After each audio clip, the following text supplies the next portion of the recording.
안녕하세요.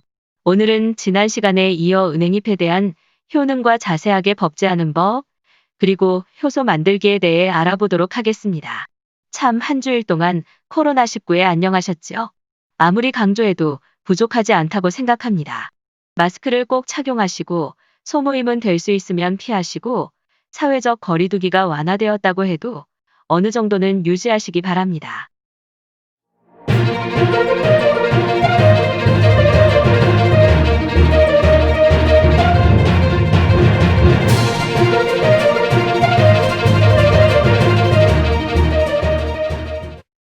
그럼 먼저 은행잎의 효능에 대해서 더 자세하게 알아보도록 하겠는데, 그 중에서도 약이 되는 은행의 대표적인 효능 8가지를 먼저 알아보도록 하겠습니다.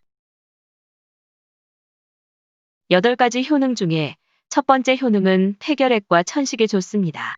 은행은 폐와 관련된 병에 약효가 뛰어나고 폐 기능을 돕는 것으로 알려져 있습니다.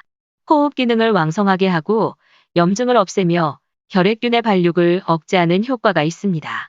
은행잎이나 햇순을 1회분으로 5g에서 6g을 기준으로 달여서 하루에 두세 번씩 5일 이상 마시면 기침이 멎고, 또한 은행잎이나 줄기를 1회분으로 4g에서 6g 기준으로 달여서 하루에 두세 번씩 4에서 5일 정도 마시면 가래가 없어지는 효과를 볼 수 있습니다.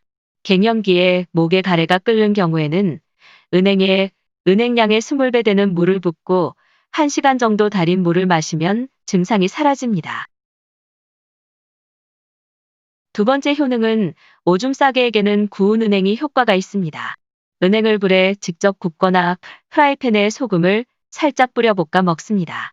한 번에 4알에서 5알씩 먹으면 성인병을 예방하고 정력을 좋게 합니다. 자기 전에 볶은 은행을 1알에서 5알을 먹으면 오랫동안 오줌을 참을 수 있습니다. 오줌 싸개 어린아이에게 하루에 5알 정도의 은행을 구워 먹이면 며칠 이내에 효과를 볼 수 있습니다. 화장실에 자주 들락거리는 사람은 은행을 찌거나 데쳐서 하루에 7알 정도 먹으면 효과가 있습니다.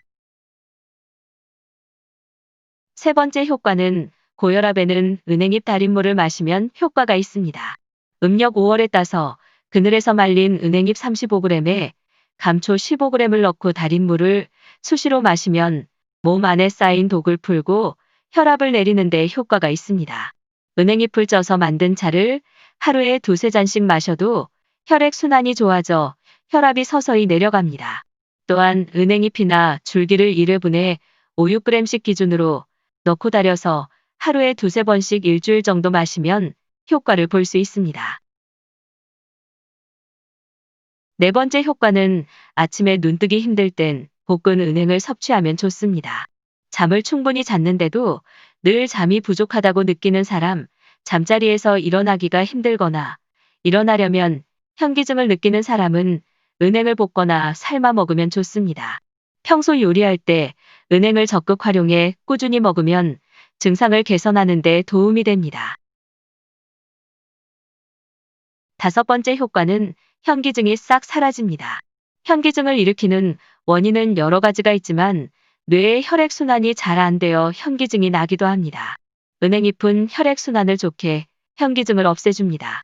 실제로 스트레스 때문에 뇌의 혈액순환이 잘 안 되어 심한 현기증에 시달렸던 사람이 은행잎주를 한 번에 25m씩 하루에 2번 마셨더니 마신 지 한 달도 채 안 되어 현기증이 완전히 사라졌다는 임상 결과가 보고된 적도 있습니다.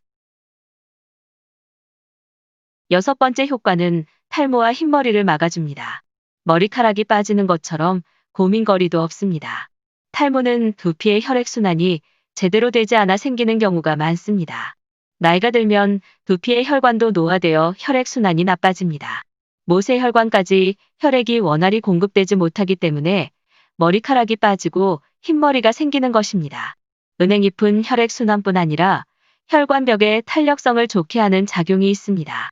모근까지 충분히 영양이 가면 머리카락이 빠지고 흰머리가 생기는 것을 막을 수 있습니다. 일곱 번째 효과는 호흡기 기능이 좋아지는 오과차도 있습니다. 은행에 밤과 호두, 대추, 생강을 넣어 끓인 오과차는 동의보감에 나와 있는 신비의 명약이다라고 쓰여 있습니다. 몸이 허약한 사람이나 노인, 아이가 오과차를 마시면 호흡기 기능이 좋아지는 효험을 볼 수 있습니다. 8번째 효과는 변비가 없어지고 피부가 매끈해질 뿐 아니라 머리카락에 윤기를 주고 비듬을 없애는 효과도 있습니다. 이상 8가지 효능에 대해 알아보았습니다. 다음은 은행잎을 법제하는 법에 대해 알아보도록 하겠습니다. 은행에는 계절적으로 맹독성 청산화 합물이 생성되기 때문에 때로는 중독 사건이 발생하기도 하며 중추신경의 자극과 마비를 일으키고 혈액 중의 산화 환원작용을 상실시켜 순간적으로 죽게도 하는 약재입니다. 필히 법제를 하여 독을 중화시킨 후 효소를 만들어야 합니다. 첫째, 법제에 있어서 첫 번째, 물과 천일염을 섞어 소금물을 만든 후 농도는 조금 짜게 은행이나 은행잎을 3일간 담가둡니다. 둘째, 3일 후 맑은 물에 담가 수시로 물을 3에서 4일 갈아줍니다. 셋째, 물기를 빼고 건조시켜 사용하면 됩니다. 상기 법제 방법은 다시 말해 천일염을 이용한 은행알과 은행잎을 법제하는 대표적인 방법입니다. 또 다른 법제 방법들이 있지만 오늘은 소금을 이용하는 방법에 대해 알아보았습니다. 이번에는 은행 열매로 효소 만드는 방법을 알아보겠습니다. 첫째, 법제를 마친 은행 열매를 설탕과 1:1로 섞어 항아리에 담습니다. 둘째, 한 달간 수시로 섞어줍니다. 셋째, 6개월 정도 되었을 때 걸러내어 은행알은 술을 담습니다. 6개월 전이라도 은행 열매가 쭈글쭈글 딱딱해지면 거르고, 다시 말해 은행알은 술을 담고 효소는 따로 보관한다는 뜻입니다. 또한 은행 효소가 있는 곳에 온도 차이 등 동일의 조건은 없습니다. 쭈글쭈글해졌음에도 안 걸러주면 도로 머금습니다. 넷째, 걸러낸 효소는 항아리나 유리병에 담아 2년 정도 숙성한 후 음용하면, 다시 말해 섭취하면 최상의 효과를 볼 수 있습니다. 이번에는 은행잎으로 효소 만드는 방법을 알아보도록 하겠습니다. 은행잎은 8월부터 단풍 들기 전에 채취하여 효소를 만듭니다. 단풍 든 은행잎은 약효가 없습니다. 첫째, 법제를 마친 은행잎을 설탕과 1:1로 섞어 항아리에 담습니다. 둘째, 한 달간 수시로 섞어줍니다. 셋째, 6개월 정도 되었을 때 걸러냅니다. 넷째, 걸러낸 효소는 항아리나 유리병에 담아 2년 정도 숙성한 후 음용하면 최상의 효과를 볼 수 있습니다.